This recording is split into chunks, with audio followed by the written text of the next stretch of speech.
Les YouTube Shorts font gagner des dizaines de milliers de dollars par mois à certains créateurs. Et jusqu'à récemment, personne ne savait comment. Et le plus fou, c'est qu'ils y arrivent sans jamais montrer leur visage. Alors, dans cette vidéo, je vais t'expliquer comment des ados se font littéralement des milliers de dollars par jour en postant des shorts anonymes sur YouTube. Je vais même te dévoiler une niche ultra rentable et te montrer étape par étape comment créer ta première vidéo. Premièrement, si tu pensais que les shorts ne rapportaient rien, tu avais totalement raison. Jusqu'à il y a quelques semaines. Car YouTube est en train d'augmenter le RPM, c'est-à-dire l'argent que tu touches pour 1000 vidéos. Certains créateurs voient même leur RPM grimper jusqu'à 60-70 centimes. Ouais mais putain Léo, c'est n'importe quoi, TikTok paie $1 pour 1000 vues. Je sais, mais il y a un truc. C'est littéralement 10 fois plus facile de devenir viral sur les shorts. Alors sors-toi ça de la tête parce qu'il y a des gens qui se font plus de 100 000 balles par mois avec les shorts. Et si tu appliques ce que je vais te montrer dans cette vidéo, tu pourrais bien être l'un d'entre eux. Quand tu lances une chaîne de shorts, tu dois d'abord trouver une niche virale. Et c'est là que beaucoup galèrent. Mais ne t'en fais pas, j'ai fait le boulot pour toi et j'ai fait des recherches approfondies sur ce qui marche en ce moment sur les shorts. Et j'ai trouvé une niche faceless qui génère des millions de vues avec des créateurs qui se font des milliers de dollars par vidéo. Garde en tête qu'une seule vidéo peut coûter aussi peu que $5 à produire. Et encore, c'est si tu sous-traites tout le processus. Réfléchis, tu fais une vidéo à $5, elle devient virale et cette petite vidéo t'a rapporté $3000. C'est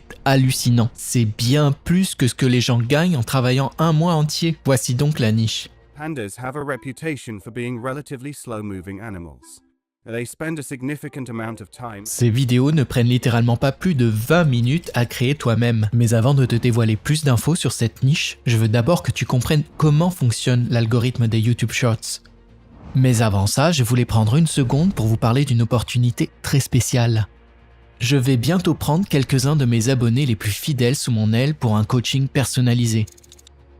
Pour te faire passer de débutant total à 10, 20, 50 000 dollars par mois avec YouTube. Si tu veux être l'un d'entre eux, assure-toi de t'inscrire à ma newsletter en récupérant le guide complet YouTube gratuit que j'offre à tout le monde. Je vais commencer à envoyer des emails hebdomadaires gratuits remplis de valeurs et de réflexions sur l'automatisation YouTube. Alors rejoins-nous vite. Bref, assez parlé de ça, je te tiendrai au courant via la newsletter, alors reste à l'écoute. Revenons plutôt à l'algorithme. La première chose à comprendre sur l'algorithme des shorts, c'est que devenir viral n'a rien à voir avec la chance. YouTube repère simplement les shorts les plus performants et engageants de la plateforme et les montre à plus de monde. Rien n'est laissé au hasard, car YouTube reconnaît toujours un bon short quand il envoie un grâce à un seul facteur, et si ton short l'a, il va forcément exploser. Et ce facteur dont je parle, c'est la rétention. En gros, combien de temps le spectateur reste sur ta vidéo. Par conséquent, si tu arrives à avoir une rétention élevée, ta vidéo va décoller. Par contre, attention, c'est un peu trompeur parce que si la rétention était le seul critère, littéralement tout le monde posterait des vidéos d'1 seconde pour avoir 1000% de rétention. Ce qui n'est pas le cas. En fait, YouTube a tendance à pousser les shorts les plus longs parce qu'ils gardent le spectateur plus longtemps sur la plateforme.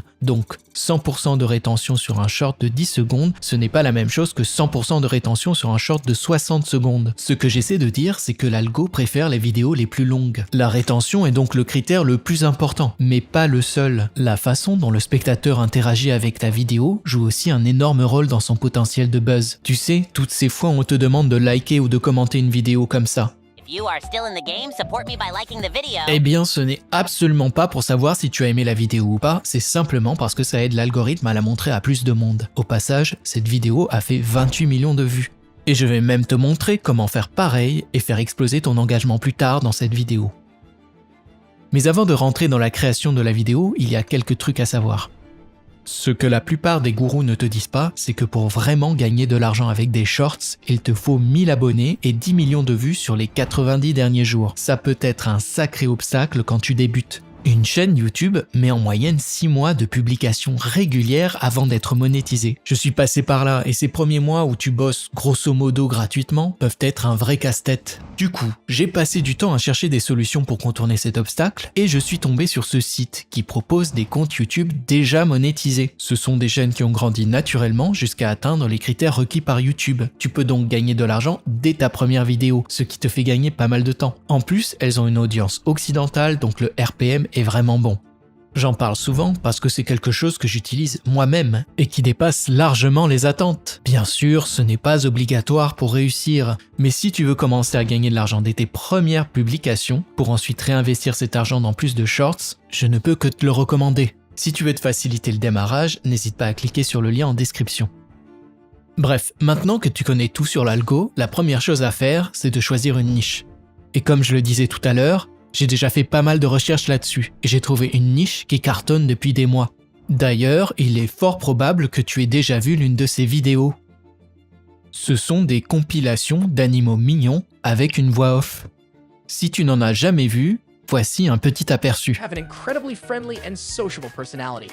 They are often described as gentle giants. Elle génère des millions et des millions de vues et des milliers de dollars de revenus publicitaires. Celle-ci, par exemple, est actuellement à 40 millions de vues, ce qui représente entre 4 000 et 8 000 dollars de revenus publicitaires. Et si tu suis à la lettre les étapes dans cette vidéo, tu pourras faire exactement la même chose. Donc la première et la plus importante des étapes pour créer un short qui fonctionne, c'est de trouver un bon sujet. Sans cette étape, tout le reste ne sert à rien. Avoir un sujet intéressant, c'est la base pour qu'un short fonctionne. Sans lui, ta vidéo n'aura aucune vue. Je veux que tu essaies d'imaginer le public principal de ta niche, ce qu'il a vraiment envie de voir. La meilleure façon de le savoir, c'est de regarder les vidéos qui marchent déjà dans ta niche, puisque ces sujets ont déjà prouvé leur potentiel. Rien qu'en gardant ça en tête, quand tu choisis un sujet, tes vidéos ont 10 fois plus de chances de cartonner que si tu inventais le sujet toi-même. Ce que j'aime faire, c'est de trouver les plus grosses chaînes, simplement en cherchant quelques mots-clés comme « shorts animaux » et filtrer leurs vidéos par popularité.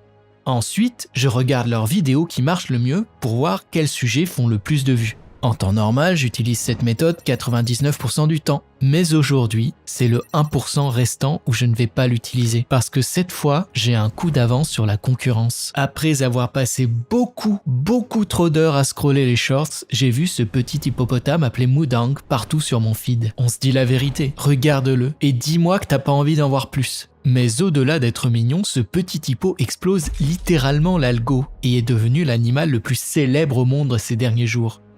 Tout le monde parle de cet hippo. Les visiteurs du zoo, les tiktokers, les podcasters, même ce putain de mec qui a décidé de se déguiser en hippo sur une chaîne d'infos. Et maintenant, bien sûr, moi aussi. Voilà, on a clairement notre sujet viral. Mais à présent, on doit passer de l'idée à une vidéo prête à être postée.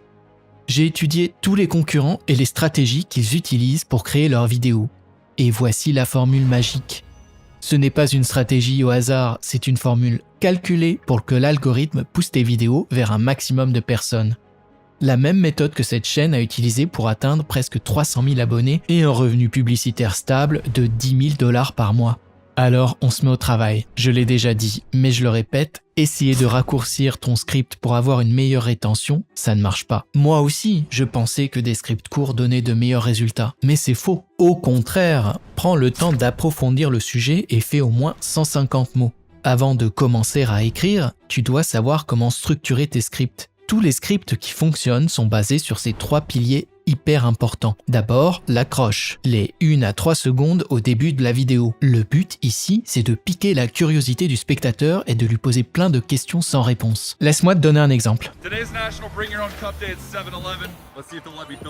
Tu vois comment ces premières secondes te laissent avec plein de questions sans réponse? Quoi est là ce gobelet énorme? Vont-ils le laisser le remplir? C'est exactement ce qu'on veut. Pour les besoins de notre vidéo, je vais faire un truc du genre. Un bébé hippo au bord de la mort devenu star du web. Son histoire va vous surprendre.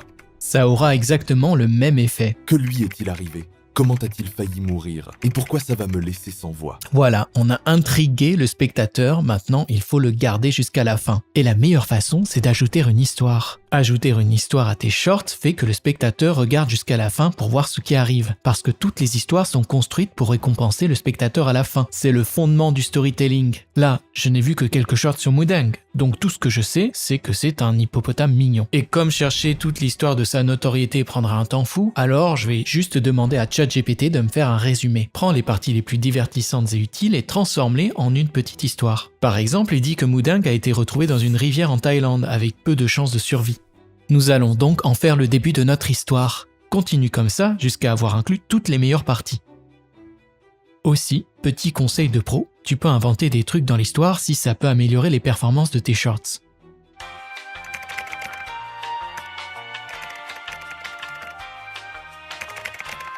Bon, le script est quasiment fini, mais il manque un petit truc. C'est ce qu'on appelle le call to action.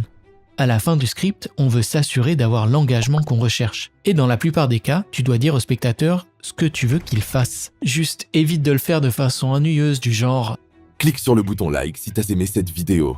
C'est vraiment pas original. Fais plutôt ça d'une façon amusante en rapport avec la vidéo. Comme par exemple, Tag ton pote qui ressemble à Moudeng en commentaire. c'est mieux. Voilà. Mais comment rendre l'histoire encore meilleure ? Il y a en fait un truc super important que tu peux ajouter pour rendre la vidéo plus authentique et divertissante. Si tu n'entends qu'une seule voix pendant toute la vidéo, c'est barbant. Donc tu peux rendre le contenu plus intéressant en ajoutant des extraits d'autres personnes ou des mèmes. Et oui, plus de personnages qui interagissent rendent la vidéo beaucoup plus intéressante et ajoutent en quelque sorte un autre niveau au contenu. La meilleure façon de faire ça, c'est de trouver des extraits d'autres personnes qui parlent de ton sujet et de les ajouter tout au long de la vidéo. Tu te souviens du mec déguisé en hippo ? Je vais l'utiliser dans la vidéo. Tu verras par toi-même, ça va tout changer. Mais ça, on en reparlera au moment du montage. Assure-toi juste de prendre en compte ces ajouts quand tu écris le script, pour les placer dans un segment où ça a du sens. Si tu balances un extrait au hasard sans le faire coller au script, ça risque de ruiner le rythme de la vidéo. Bref, passons à l'étape suivante, la voix off. Bien sûr, tu pourrais faire la voix off toi-même pour faire la deuxième personne, mais je sais que tu vas préférer la deuxième option. Utiliser une IA. Celle que j'utilise s'appelle Eleven Labs. Pour moi, ils ont les voix les plus réalistes et plein de fonctionnalités utiles. Une fois que tu as créé un compte, clique sur Voice et va dans la bibliothèque de voix. Là, tu auras des milliers de voix par lesquelles choisir. Pour te faciliter la tâche, tu peux même filtrer par genre, âge et accent. Une fois que tu as trouvé une voix qui te plaît, clique sur Add et tu pourras l'utiliser pour ton script. Maintenant, va à gauche et clique sur Text to Speech et colle ton script dans cette case. Mais avant de cliquer sur Générer, on peut l'améliorer encore plus en ajoutant des virgules, des majuscules, des points d'exclamation pour varier les tons et les émotions. Ensuite, génère plusieurs fois jusqu'à avoir un résultat satisfaisant. This tiny hippo's journey from near death to viral fame will leave you speechless. Parfait. Maintenant, avant de passer au montage, il nous faut les images de Moudeng qui vont défiler pendant la vidéo. Comme on ne peut pas les filmer nous-mêmes, il nous faut donc trouver les images ailleurs. J'ai remarqué que la meilleure stratégie, c'est de chercher sur TikTok. Ce que tu dois faire, c'est chercher le sujet de ta vidéo, dans ce cas Moudeng, et utiliser ces vidéos comme visuels. Tu vas te noyer dans les vidéos de Moudeng, alors trouve juste les meilleures, celles qui n'ont pas trop de montage ou de texte dessus. Tu peux aussi regarder quels clips ont déjà plein de vues sur TikTok, parce qu'ils ont des chances de bien marcher sur YouTube aussi. Comme ça, tu n'utilises que des clips qui ont déjà prouvé leur potentiel. Bien sûr, assure-toi d'avoir la permission d'utiliser les clips. Sinon, le créateur qui a posté sur TikTok peut faire un strike sur ta vidéo YouTube. Et imagine que tu es sur ta lancée avec genre 10 millions de vues, ce qui est très probable, et qu'une personne random te fait un strike. C'est vraiment pas cool, crois-moi. Bref, une fois que t'as rassemblé les visuels, faut tout monter ensemble. Mais te prends pas la tête, le montage pour ce genre de shorts, c'est pas si important. Nul besoin d'avoir un montage parfait comme le mien, parce qu'en vrai, tout le monde s'en fout. Par conséquent, comme on ne va rien faire de compliqué, t'as vraiment pas besoin d'un logiciel de montage sophistiqué comme Premiere ou After Effects. On va plutôt utiliser CapCut, qui coûte 0 €. D'ailleurs, CapCut existe aussi en version web, donc c'est super facile d'accès. Une fois sur le site et connecté, la première chose à faire, c'est de cliquer sur ce bouton et créer un nouveau projet. Maintenant, charge la voix off d'Eleven Labs et glisse-la dans la timeline. Sélectionne l'outil Cutter et commence à couper les moments de silence en faisant 2 découpes comme ça et supprime le clip du milieu. Ça va donner un rythme plus soutenu et une meilleure rétention puisque tu coupes les passages où l'IA a pu faire une erreur. Ça donne un rendu bien meilleur, bien plus naturel. Si tu souhaites un rythme encore plus dynamique, essaie de chevaucher les clips de quelques frames. Ça s'appelle un J-Cut et c'est utilisé par les plus gros créateurs au monde. Donc, selon comment tu sens que le rythme doit être ajusté, tu répètes ce processus sur toute la voix off. Quand tu as terminé, assure-toi d'écouter si ça sonne naturel ou pas. Comme je le disais plus tôt, les voix IA ont tendance à sonner un peu robotiques, avec des pauses bizarrement longues. Cette petite technique peut vraiment faire une grande différence. Mais vois plutôt par toi-même. This tiny hippo's journey from near death to viral fame will leave you speechless. Moudeng has gone absolutely viral all over the world. Ensuite, clique encore sur le bouton bleu et charge les images. Glisse les images par-dessus la voix off jusqu'à avoir couvert toute la durée avec des visuels. Tu te souviens quand je t'ai dit d'inclure un autre personnage ? Ajoute ces clips au milieu de la vidéo pour maintenir l'attention du spectateur. Fais seulement en sorte de ne pas montrer trop la même chose à l'écran. J'ai étudié certaines des vidéos les plus virales dans cette niche et aucune ne garde le même clip à l'écran plus de 3 secondes. Cette variation constante va donner à la vidéo un rythme plus soutenu, tout en la rendant beaucoup plus captivante à regarder. Une fois que tu as ajouté assez de clips, Regarde le tout pour t'assurer que ça rentre bien. Cette prochaine étape est probablement l'une des plus importantes. Je t'assure que tu ne trouveras pas un seul short qui fonctionne sans cet élément. Regarde les vidéos les plus virales de cette chaîne et essaie de comprendre ce qu'elles ont toutes en commun. Des sous-titres. Ça prend littéralement pas plus d'1 minute à faire et ça augmente vachement la rétention. Alors ne saute surtout pas cette étape.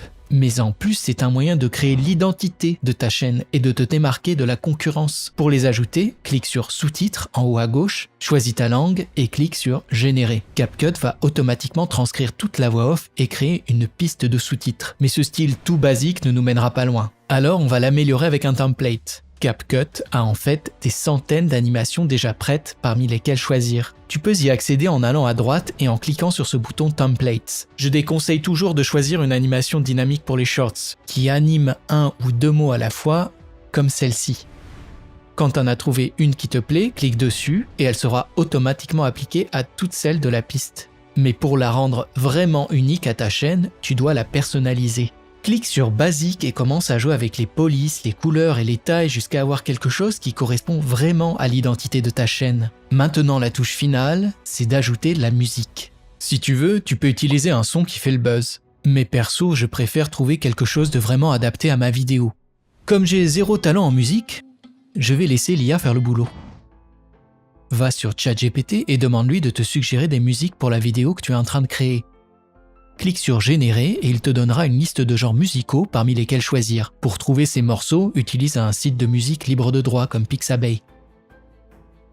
Va dessus, tape le genre de musique et choisis un morceau qui te plaît. Une fois que tu en as trouvé un, clique sur Télécharger et ajoute-le à la timeline dans CapCut. Fais seulement attention à ne pas le mettre trop fort, ça peut littéralement tout gâcher. Alors va sur cette barre à droite et ajuste le volume. Il y a en fait une technique secrète avec la musique que j'ai testée récemment et qui permet de doubler le RPM. Je n'ai jamais entendu personne en parler ici sur YouTube, alors dis-moi en commentaire si tu veux que je fasse une vidéo là-dessus. C'est à ce moment que la plupart des gens te diront d'exporter la vidéo, mais je pense qu'on peut faire encore mieux. Perso, je trouve que les couleurs sont trop basiques et ennuyeuses, alors je pense qu'il faut rajouter des couleurs pour rendre ça plus attirant pour le spectateur. Une solution, c'est d'ajouter un calque d'ajustement. Glisse-le par-dessus les autres calques et étire-le pour qu'il couvre toute la vidéo. Tu peux utiliser ce calque pour changer l'apparence de tous les calques qui se trouvent en dessous de ce dernier. Donc, mettons que tu ajustes les couleurs du calque d'ajustement. Ça va changer l'apparence des clips en dessous. C'est vraiment aussi simple que ça. Si tu veux changer les couleurs, va juste à droite et tu pourras les ajuster. Il n'y a pas une façon de faire les choses, alors teste et trouve ce qui marche pour ta vidéo. Le but, c'est de la rendre plus colorée, plus agréable à regarder. Tu peux ajouter un peu de température, de saturation, d'exposition. Fais seulement attention à ne pas en faire trop. Et c'est vraiment tout le montage qu'il y a à faire. Maintenant, il faut exporter pour avoir la vidéo en fichier sur ton ordi. Pour ça, clique sur ce bouton en haut à droite et exporte la vidéo. Règle la résolution en 1080 et les images par seconde en 60 pour avoir la meilleure qualité possible. This tiny hippo's journey from near death to viral fame will leave you speechless. Mooding has gone absolutely viral all over the world. Maintenant, poste la vidéo sur ta chaîne.